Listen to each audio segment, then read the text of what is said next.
नमस्तुभ्यः। ओम नमस्तुभ्यः। नमस्ते वर्धमानाय निर्धूत कलिलात्मने सालोकानां त्रिलोकानां यद्विद्या दर्पणायते। अहिंसा परमो धर्म की, महावीर भगवान की। प्रातः स्मरणे परम पूजाचार्य गुरुवर श्री विद्यासागर जी मुनि महाराज की जय। अध्यात्म विद्या श्रोमणी आचार्य श्री समय सागर जी महाराज की, समस्त मुनि आरिका संघ की।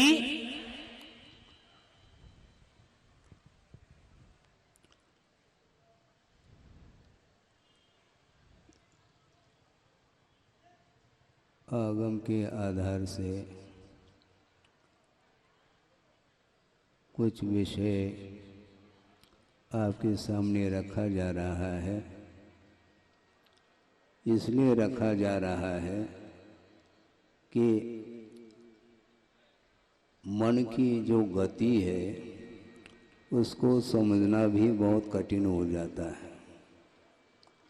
और यह बात आई है आगम में, एक परमाणु होता है जिसका विभाजन न किया जाए, वह अविभागी पुद्गल परमाणु एक प्रदेशी हुआ करता है। और उसकी गति के विषय में चर्चा की है आगम में कि वह उस परमाणु की गति एक समय में 14 राजू प्रमाण हुआ करती है। इसको इसलिए प्रसंग बनाया है, इसी प्रकार जो मन की गति है वह भी, उसकी गति भी बड़ी विचित्र मानी जाती है। आप लोग यहाँ पर बैठे हैं, उपस्थित हैं, आपकी दृष्टि मेरी ओर है और मेरी दृष्टि आपकी ओर है। यहाँ तक तो ठीक है। शरीर के अपेक्षा से इस धर्म सभा में आप उपस्थित हैं, शरीर स्थिर है, किंतु आपका मन यहाँ पर उपस्थित है क्या नहीं, इसके बारे में जानना कठिन हो जाता है। क्योंकि वह मन भी एक समय में 3 लोक की यात्रा करके आ सकता है। हालांकि वह मन ज्ञानात्मक माना जाता है, सूक्ष्म ज्ञान की परिणति मानी जाती है। और वह ज्ञान कभी भी आत्म तत्व से पृथक नहीं हो सकता। जीव के साथ अथवा आत्मा के साथ उस ज्ञान का अनन्य संबंध है। इसके उपरांत भी वह मन भाग रहा है। क्यों भाग रहा है, भागने की आवश्यकता क्यों है, उसको केंद्रित क्यों नहीं किया जा सकता। भागना पसंद है उसको, मन रुकता नहीं। वह हमेशा, जिस प्रकार एक पीपल का वृक्ष होता है और उसकी पत्ते आप लोगों ने देखे होंगे, वह वृक्ष का तना तो हिल नहीं रहा है और बिना हवा के भी वह पत्ते हिल रहे हैं, कंपित हैं। उसका यह स्वभाव है। वाइब्रेशन जिसको बोलते हैं, स्पंदन का नाम योग कहा है। आत्म प्रदेशों का जो स्पंदन होता है उसका नाम योग है। और वह आत्म प्रदेशों में जो स्पंदन आता है वह मन वचन काय की चेष्टा के द्वारा आता है। और चेष्टा के कारण वह संसारी प्राणी निरंतर कर्म का आश्रव करता रहता है। आपको ज्ञात नहीं है, वह आश्रव बुद्धिपूर्वक भी होता है और अबुद्धिपूर्वक भी चेष्टाएं हुआ करती हैं। शयन अवस्था में जो चेष्टाएं होती हैं वह भी अबुद्धि पूर्वक है, अवचेतन दशा में हो रही हैं, किंतु जागृत अवस्था में भी कुछ चेष्टाएं अबुद्धि पूर्वक हो सकती हैं, होती हैं। महाराज वो कैसी होती हैं? मान लो आपस में चर्चा कर रहे हैं, मान लो तत्व चर्चा भी चल रही है, किंतु कुछ एक्शन होते हैं, उस एक्शन में कोई उपयोग नहीं जाता। चर्चा करते समय जो हाथ का एक्शन जो हो रहा है उसमें कोई इरादा नहीं है, कोई बुद्धिपूर्वक वो चेष्टाएं नहीं हो रही हैं, किंतु हो जरूर रही हैं। इसी प्रकार आंख के पलकें आपकी झपकती हैं, खुलती हैं, आप टिमकार लेते हैं, इसमें आपका कोई उपयोग नहीं, ये प्रायोगिक क्रियाएं नहीं मानी जाती, किंतु ये वैश्रेषिक क्रियाएं लगभग ये होती हैं। स्वभाव इसी को बोलते हैं। उसी प्रकार मन निरंतर कुछ न कुछ सोचता रहता है, सोचना इसका स्वभाव जैसा हो गया है। बिना विचार किए, बिना सोचे, बिना जाने वह शांत बैठ नहीं सकता, और शांत बैठने के लिए ही आगम की आज्ञा और गुरुओं का आदेश है कि मनगत भी चेष्टाएं समाप्त हो जाए तो वह कर्म का आश्रव रुक सकता है। आश्रव का जो निरोध है उसका नाम संवर कहा है। तो प्रति समय ये आश्रव हो रहा है, और वह आश्रव चेष्टाओं के द्वारा हुआ करता है, और वह चेष्टाएं जो होती हैं वे शुभात्मक भी होती हैं और अशुभात्मक भी चेष्टाएं होती हैं। एक प्रासंगिक कारिका आपके सामने रख रहा हूँ, शायद संभव है जितने भी स्वाध्यायशील व्यक्ति हैं उनके दिमाग में भी वह कारिका आ सकती है, फिर भी प्रसंग के अनुरूप उसको आपके सामने रख रहा हूँ कि उत्तमा स्वात्म चिंता स्यात्, उत्तमा स्वात्म चिंता स्यात्, देह चिंता च मध्यमा, अधमा काम चिंता स्यात्, पर चिंता अधमा अधमा, ऐसा कहा। उत्तम चिंता कौन सी? चिंता का अर्थ यहाँ पर चिंतन है। उत्तम चिंतन क्या है? सर्वोत्तम चिंता कौन सी है? आत्मा की चिंता। और संसारी प्राणी को आत्मा की चिंता ही नहीं है, और जिसको आत्मा की चिंता नहीं है और कर्म बंध की भी चिंता जिसे नहीं है, उसके लिए उपदेश देना भी कठिन हो जाता है। गुरुदेव ने प्रसंग के अनुरूप कई बार कहा है, और उसी को मैं दोहरा रहा हूँ। मैं अपने तरफ से कुछ भी विषय नहीं रख रहा हूँ, आगम के आधार से और गुरुओं के उपदेश सुन करके जो ज्ञान शोभशम को प्राप्त हुआ है उसके माध्यम से ही तत्व चर्चा के अपेक्षा से ये विषय रखा जा रहा है कि उत्तमा स्वात्म चिंता स्यात्। सबसे उत्तम यदि कोई चिंता है अपनी आत्मा की चिंता। अपने आत्म स्वरूप की ओर दृष्टि जब जाती है तो सारा विश्व ही ओझल हो सकता है।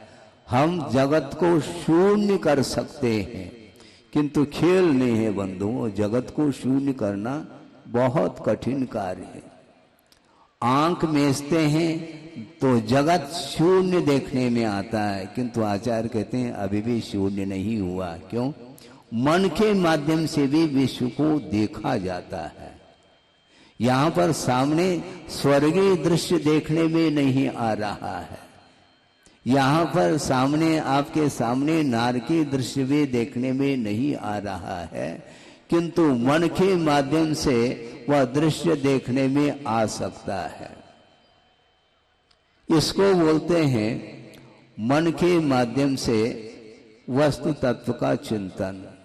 तो शुद्ध परमात्म तत्व का चिंतन करना चाहिए, इसलिए करना चाहिए क्योंकि शुद्ध परमात्म तत्व के अलावा जितने भी पदार्थ हैं वे ज्ञेयभूत पदार्थ माने जा सकते हैं, जानने के योग्य हैं, किंतु उपादेयभूत जो तत्व है वह केवल शुद्ध परमात्म तत्व माना जाता है।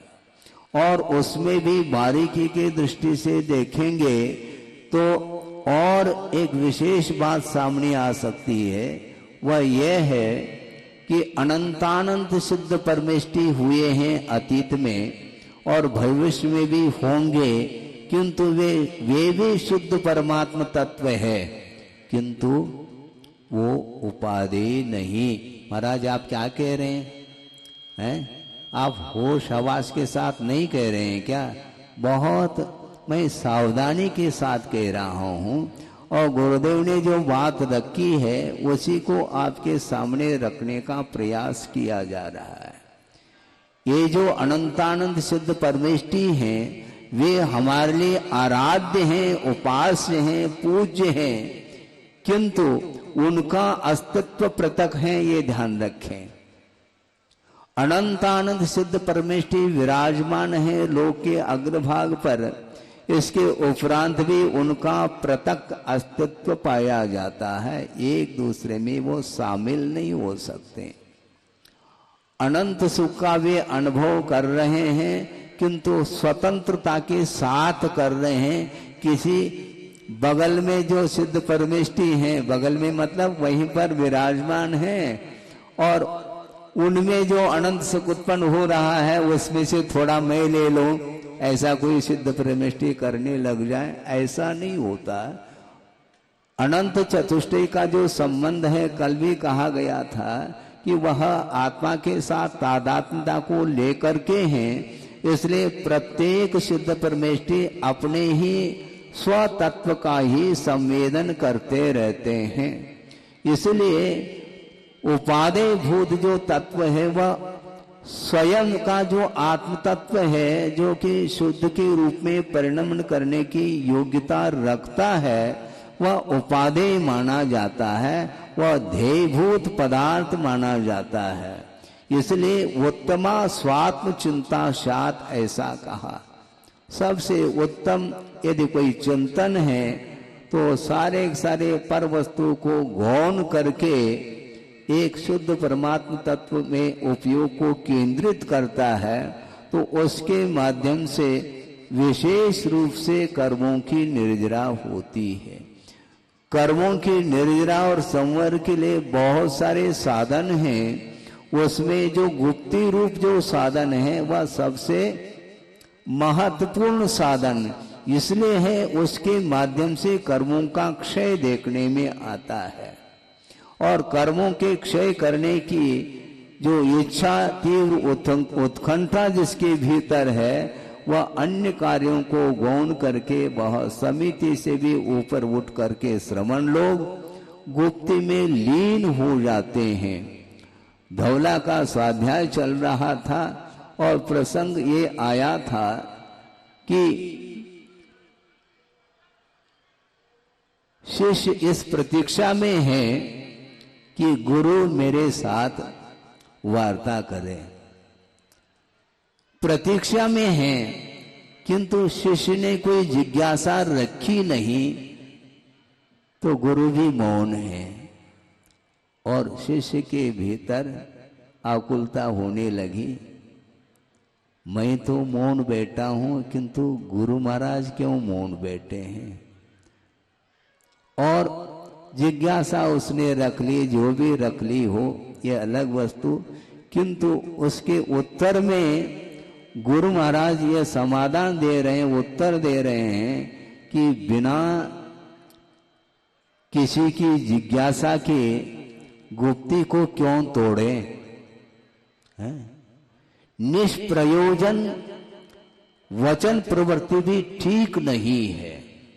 यद्यपि श्रमण लोग भाषा समिति का आलम्बन लेकर के, यानी भाषा समिति का आधार लेकर के हितमित मिष्ट वचन का प्रयोग करते हैं, इसके उपरांत भी आगम कार्य कहना चाहते हैं कि तुम तो भाषा समिति के अनुरूप बोल रहे हो, किंतु किमर्थम, क्यों बोले?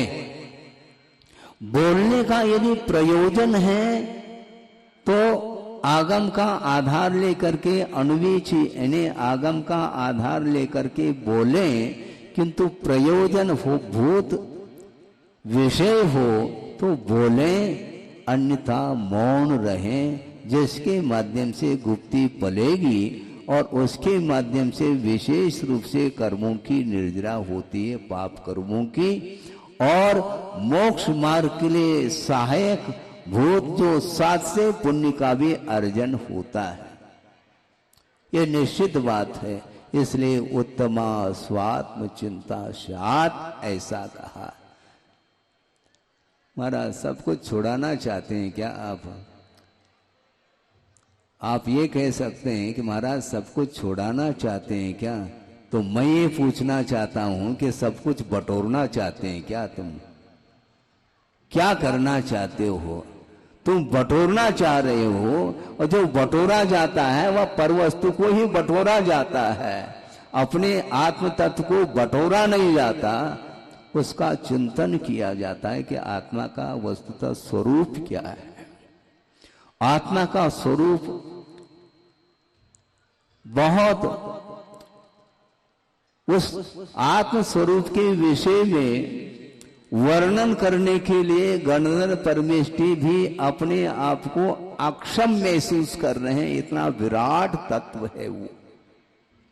आत्मा के पास अनंत गुण हैं और उन अनंत गुणों के भूत भावी पर्याय के अपेक्षा से अनंत पर्याय विद्यमान हैं। इसलिए यह सारा विषय गणधर परमेष्टि ने के उनके लिए भी यह परोक्ष भूत है। इसलिए आचार्यों ने ये कहा, जानने के लिए अनंत ज्ञेय वस्तु हैं, पदार्थ हैं, किंतु उसमें से कथन करने योग्य जो पदार्थ हैं वह सीमित मात्रा में है। अनंत बहुभाग जो विषय है वह अकथ्य के कोटि में आता है, अर्थात उसका कथन नहीं किया जा सकता। और कथन करने योग्य जो वस्तु है वो अनंतवा भाग ही कथन करने में आ सकता है और उसके अनंत अनंत भाग कर सकते हैं। तो दिव्य ध्वनि का आधार लेकर के गणधर परमेष्टि ने द्वादशांग की रचना की। इसके बावजूद भी केवल ज्ञान के सामने वह द्वादशांग की जो वाणी है या आगम है वह एक प्रकार से गुरुदेव ने कहा था कि बूंद के समान है वो। हाँ, एक बार ये कहा था कि जैन सिद्धांत प्रवेशिका जो कि विद्वानों ने उसकी रचना की है, गोपाल दास जी बरैया, और उस जैन सिद्धांत प्रवेशिका वह धौला के सामने बूंद के समान है और धौला ग्रंथ द्वादशांग के सामने बूंद के समान है और केवल ज्ञान के सामने वह सकल श्रुत भी बूंद के समान है। तो वह केवल ज्ञान कितना विराट रूप होगा। इसके उपरांत भी आचार्य कहते हैं उन समस्त वस्तुओं को जानने की कोई आवश्यकता नहीं है, क्योंकि प्रयोजन भूत तत्व का यदि परिज्ञान हो जाता है तो आत्मा का कल्याण हुए बिना रह नहीं सकता। इसलिए प्रयोजन भूत तत्व क्या है? वह कौन सा तत्व है? तत्व कितने होते हैं? हमारा 7 तत्व होते हैं, किंतु गुरुदेव ने कहा 7 नहीं, एक और तत्व होता है जिसको आत्म तत्व बोलते हैं। जीव तत्व में सारे जीव सम्मिलित है, किंतु आत्म तत्व में मात्र केवल अपनी आत्मा ही सामने आ जाती है। इसलिए जीव तत्व का चिंतन तो कर ही रहे हैं, किंतु जीव तत्व का चिंतन करते हुए भी वह आत्म तत्व में लीन नहीं हो पा रहा है। इसलिए उत्तमा स्वात्म चिंता सात ऐसा कहा। निरंतर संसारी प्राणी पर वस्तुओं से प्रभावित आकर्षित होता हुआ पर वस्तुओं को ही ग्रहण करने का भाव रखता है, जबकि उसका उसके साथ कोई भी तादात्म्य नहीं है। वह पर है, पर को अपना मानना यह समीचीन ज्ञान का यह रूप नहीं है। समीचीन ज्ञान वही है जिस वस्तु का जैसा स्वरूप है उसको उसी रूप में स्वीकार करना, श्रद्धान का विषय बनाना यह सम्यक ज्ञान का विषय माना जाता है। इसलिए संसारी प्राणी खाली बैठे बैठे बैठे वह आत्म तत्व में लीन होना पसंद नहीं करता, जबकि आगमकार ये कहना चाह रहे हैं कि एक अंतर मुहूर्त पर्याप्त है। उस आत्म तत्व को केंद्रित करके उसमें यदि लीन हो जाता है तो वह ध्यान का रूप ले लेता है, वह ज्ञान। क्योंकि ध्यान और कोई वस्तु नहीं है, जो निष्पन्द ज्ञान है उसका नाम ध्यान कहा है। आप दीपक जलाते हैं और दीपक की लौ हवा के कारण उसमें स्पंदन है, और स्पंदित होने के कारण पूर्ण रूप से उस दीपक के द्वारा प्रकाश नहीं मिल पा रहा है। और दीपक यदि स्थिर हो जाए, उसकी लौ स्थिर हो जाए तो पूरा का पूरा प्रकाश फैल जाता है। उसी प्रकार वह आत्म तत्व में यदि उपयोग केंद्रित है और वह केंद्रित एक अंतर मुहूर्त के लिए हो जाए तो केवल ज्ञान रूपी दीपक जलेगा और विश्व प्रकाशित हो सकता है। लेकिन आज तक सब कुछ संसारी प्राणी ने कार्य किया है, केवल पुनरावृत्ति करता चला जा रहा है, किंतु आज तक यदि कोई कार्य नहीं किया है तो परमात्म तत्व को नहीं जान पाया है। बहुत एक विस्मय लगता, विस्मय होता है। 33 सागर की आयु है सर्वार सिद्धि में, और निरंतर परम शुक्ल लेशा के साथ वे अहमिंद्र द्वादशांग के पाठी होते हैं और निरंतर तत्व चिंतन में ही उनका उपयोग लगा हुआ रहता है। इसके उपरांत भी क्या, इसके उपरांत भी आत्म तत्व का संवेदन यानी वीतरागता का संवेदन उन्हें नहीं हो सकता।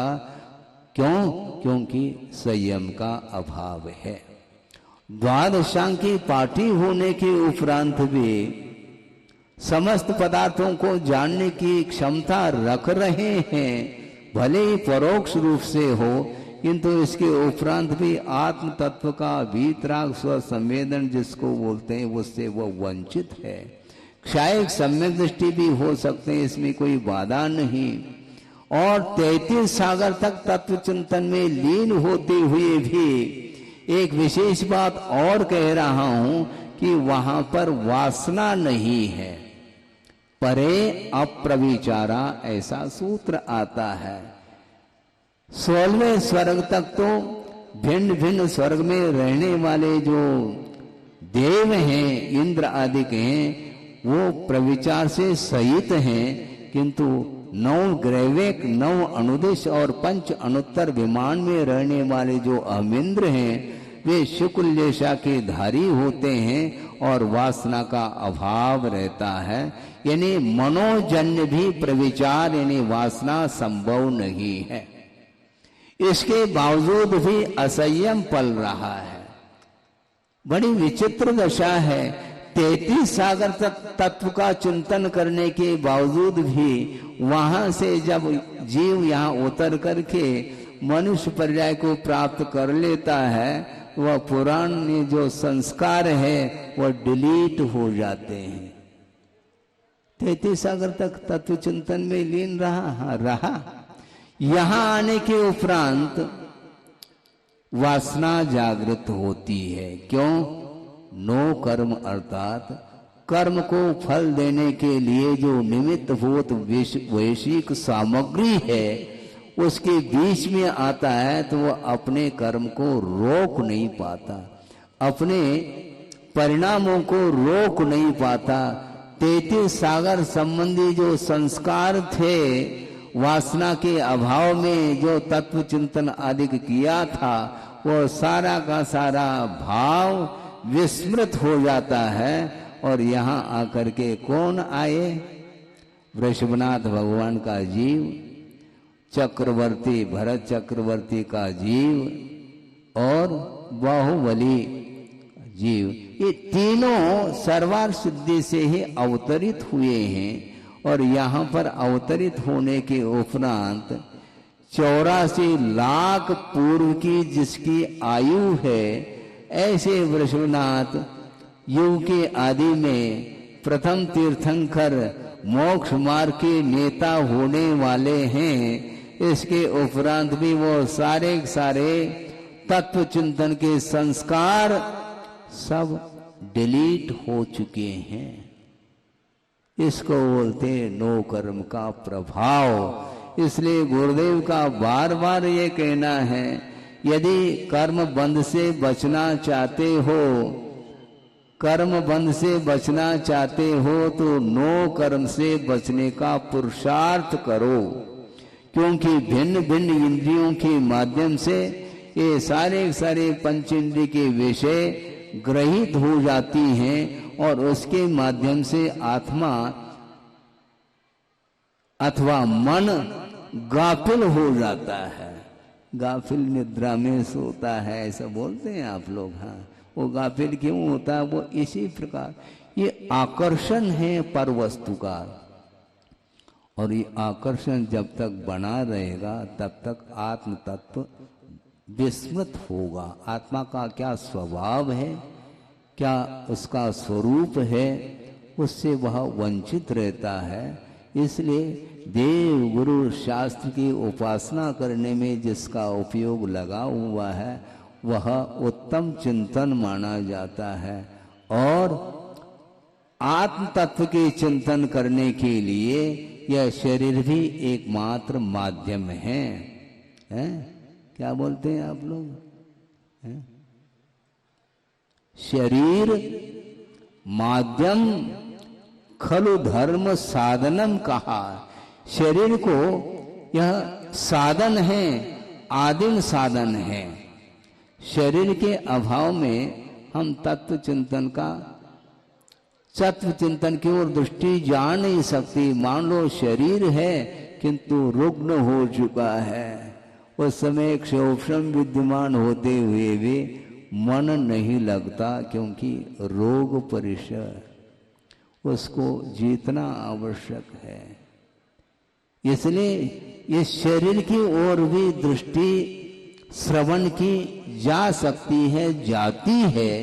इसलिए आगम के अनुरूप आहारचर्या को संपन्न करके आते हैं और प्रतिक्रमण आदि करके सामायिक में लीन होते हैं। ये आहार संज्ञा का अर्थ इच्छा है, आहार लेने का भाव है। ऐसा नहीं कि ओसे आपके घर आ गए महाराज और आपने पड़गान कर लिया, ऐसा नहीं। उनकी इच्छा है। क्षुधा के शमन करने के लिए श्रमण लोग भी आहारचर्या को संपन्न करते हैं, और आहारचर्या करते समय भी असंख्य कर्मों की निर्जरा वो इसलिए करते हैं क्योंकि वहां पर आहारचर्या करते हुए भी मूलाचार की ओर दृष्टि उनकी रहती है। गुरुदेव ने कहा था, खड़े होकर के श्रमण लोग आहार ले रहे हैं और दोनों हाथों से ले रहे हैं। आप तो एक ही हाथ से लेते हैं, वो तो दोनों हाथ से ले रहे हैं। लेकिन ये ध्यान रखो, समिति को भूलते नहीं। येषणा समिति पूर्वक वो आहारचर्या करते हैं और रसनेन्द्र के ऊपर विजय प्राप्त करते हुए उस कार्य को संपन्न करते हैं। बहुत रिस्क है बंधुओं। यहाँ पर कोई भोजन सामग्री नहीं है, इसलिए आगम में भी ये बात आती है, पढ़ने को मिलती है कि जो अनशन रूप जो तप है उससे भी बढ़कर के अवमोदन तप को माना है। क्योंकि इसलिए माना है कि आपने उपवास कर लिया और किसी मंदिर में जाकर के प्रभु के चरणों में आप सामायिक भी कर सकते हैं, जाप कर सकते हैं, कोई स्तुति पाठ कर सकते हैं। किंतु वहां पर कोई भोजन सामग्री नहीं है, इसलिए कर्म की उदीर्णा नहीं होती। किंतु भोजनशाला में प्रवेश करो और भोजन लेने के भाव न हो, ऐसा संभव नहीं।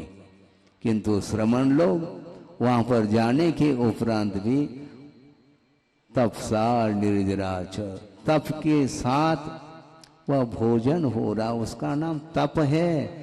वो भोजन कर रहे हैं, आपको देखने में आ रहा है, किंतु ऊर्णोदर करना खेल नहीं है, है?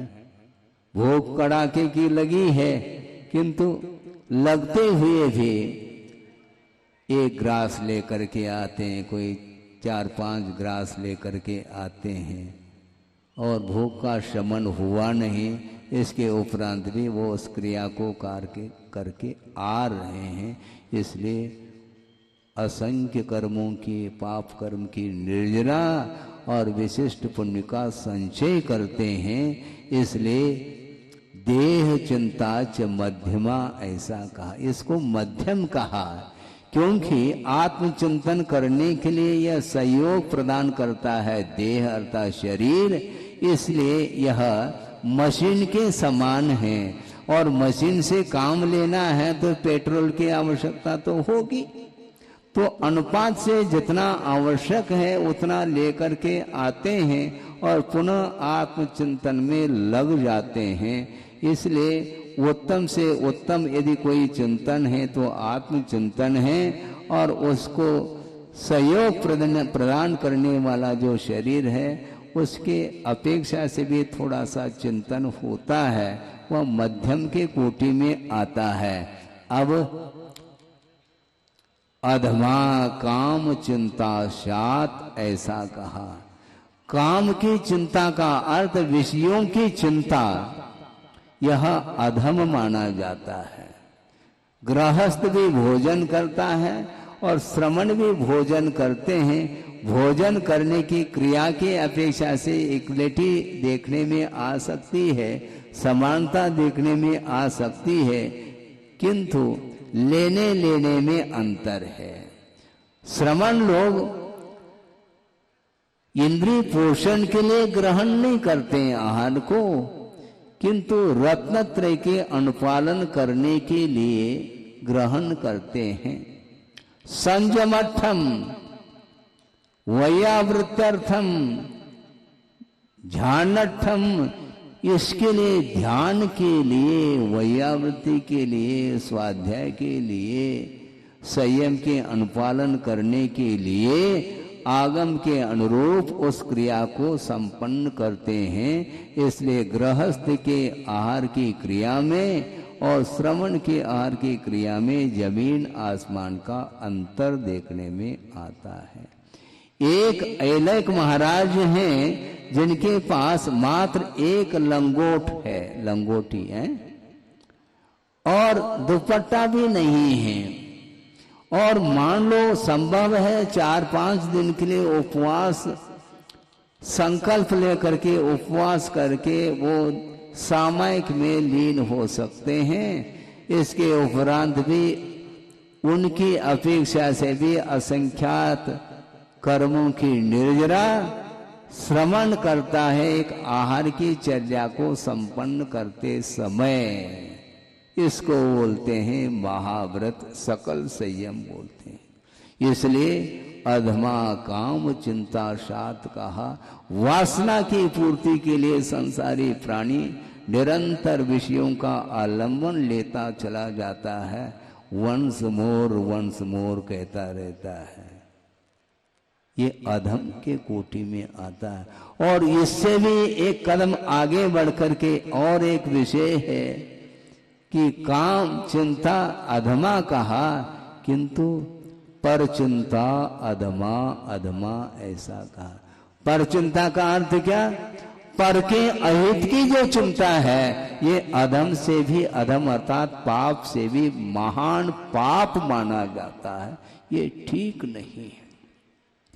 दूसरे का हित करो अथवा न कर सको, किंतु दूसरे का अहित करने का जो भाव मन में आता है तो उसके माध्यम से अनंत संसार का विकास होता है, अनंत संसार के लिए वह कारण माना जाता है। इस प्रकार अहित से बचने के लिए बार बार कहे सीख गुरु करुणा धार, करुणा करके गुरु उपदेश देते हैं, किंतु संसारी प्राणी उस उपदेश को भी उपेक्षा की दृष्टि से देखा है, इसलिए संसार का परिभ्रमण उसका रुक नहीं पा रहा है। परिभ्रमण और यात्रा में बड़ा अंतर है। यात्रा जो होती है वह मोक्ष मार्ग की यात्रा मानी जाती है, जो कि मंजिल तक पहुंचने के लिए वह मार्ग माना जाता, वह परिभ्रमण नहीं। किंतु संसारी प्राणी जहां पर है वहीं पर रह रहा है, किंतु परिभ्रमण चक्र चल रहा है। ये कोलू का बैल होता है, आपने देखा होगा, अभी तो देखने को नहीं मिलता क्योंकि जमाना पलट गया है, आधुनिक युग आया है। यंत्र के माध्यम से तेल को निकाला जाता है, और वह पुराने जमाने में कोलू का बैल है और उसके माध्यम से उसके आंख के ऊपर पाठी बांधी जाती है और उसको घुमाया जा रहा है, और वह घूम रहा है और वह विचार कर रहा है। रात भर घूम गया और सोचता है कि कोई नया स्थान मुझे मिलने वाला है विश्राम लेने के लिए, और आंख के ऊपर जो पाटी बंधी थी, बांध दी गई थी, वो निकाल दिया जाता है तो यथावत खड़ा हुआ अपने आप को पाता है। जहाँ पर था वहीं पर वहाँ। इसी को बोलते परिभ्रमण। ये संसार चतुर्गति रूप जो परिभ्रमण है, इसी को बोलते परिवर्तन का नाम संसार है। इसलिए अधमा काम चिंता साथ पर चिंता अधमा अधमा कहा। बैठे बैठे बैठे दूसरे के हित के बारे में सोचा जा सकता है, किंतु बुद्धि काम नहीं करती संसारी प्राणी की। वह क्या सोचता है? दूसरे के अहित के बारे में सोचता है। ये गाथा पूरी हो गई और अपना समय भी पूर्ण हो गया है। 8:30 बज गया है, हैं?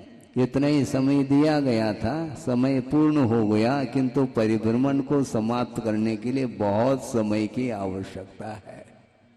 क्योंकि संसारी प्राणी बैठे बैठे आर ध्यान रौद्र ध्यान तो आसानी से कर लेता है, क्योंकि इसमें श्रम नहीं है, इसमें पुरुषार्थ नहीं। अनायास आर ध्यान के परिणाम रौद्र ध्यान के परिणाम जागृत होते हैं, क्योंकि अनादिकालीन एक मोहजन्य जो संस्कार है उसके पीछे लगे हुए हैं, और मोहजन्य संस्कार के कारण ही वह नित्य नए कर्मों का बंध करता रहता है, और उस कर्म के फल को भोगने के लिए भिन्न भिन्न गतियों में जा करके वह दुख का अनुभव करता है।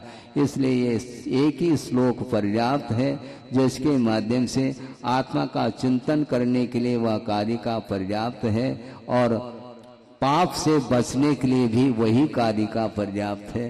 क्योंकि आत्मा का चिंतन करेंगे तो निश्चित रूप से उत्थान होगा, और दूसरे के अहित के बारे में अथवा विषय और कषाय के साथ यदि चिंतन चलता है तो वह पतन के लिए कारण माना जाता है। इसलिए अनादिकालीन जो परिभ्रमण है अथवा जो पतन हो रहा है निरंतर संसारी प्राणी का, उस पतन से ऊपर उठने के लिए आगम का सहारा ले और गुरुओं के कहे हुए वचनों को बड़े आदर और भक्ति के साथ स्वीकार करें। इस प्रकार सच्चे देव गुरु शास्त्र की आराधना करते हुए हमारा थोड़ा भी समय व्यतीत होता है तो वह भव भवांतर तक वह धार्मिक संस्कार पहुंच जाएंगे, और निश्चित रूप से वह अत्यल्प काल में विशेष रूप से मोक्ष मार्ग की सामग्री को प्राप्त करता हुआ और रत्नत्रय को उपलब्ध करके उसके माध्यम से कर्मों को काटने का अवसर उसको मिल सकता है। इस प्रकार कर्मों को काटने के लिए यह अवसर है। यह पर्याय मनुष्य पर्याय भी मिली है, इसलिए मनुष्य पर्याय की सार्थकता को सिद्ध करने के लिए एकमात्र सच्चे देव शास्त्र की आराधना ही हमारे लिए एक कारण है, और इसके माध्यम से हम अनंत काल के लिए मोह से मुक्त होकर के स्वतंत्रता का अनुभव कर सकते हैं। करें इस पवित्र भावना के साथ अहिंसा परमो धर्म की। बोधि समाधि परिणाम शुद्धि स्वात्मोपलब्धि शिव शोक सिद्धि चिंतामणिम चिंतित वस्तुदाने त्वाम वंद मानस्य ममास्तु देवी। परम पूजाचार्य गुरुवर श्री विद्यासागर जी महाराज की जय।